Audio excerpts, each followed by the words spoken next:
করতে হবে।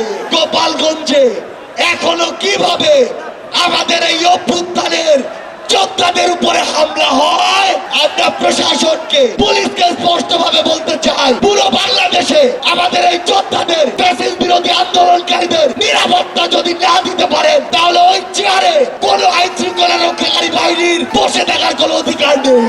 আমরা স্পষ্ট করে শুধু একটি কথাই বলতে চাই, আমরা এই অন্তর্বর্তীকালীন সরকারের কাছে আমরা এই গণহত্যার বিচার চাই। আমরা সিন্ডিকেট থেকে আমাদের মানুষের মুক্তি চাই।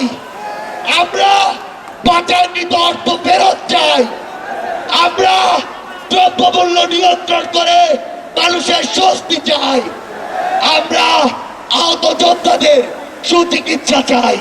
পরিশেষে শুধু একটি কথাই বলবো, যে শব্দ নিয়ে এত মানুষ রক্ত দিয়েছে, এত মানুষ জীবন দিয়েছে, যে কেউ সেই সচিবালয়ে বসে হোক, পুলিশে বসে হোক, অন্য কোথাও বসে হোক, যদি সেই শব্দের সাথে, স্পিরিটের সাথে বিন্দুমাত্র বিশ্বাসঘাতকতা করার চেষ্টা করে, তাকে সমূলে উৎপাদিত করতে হবে।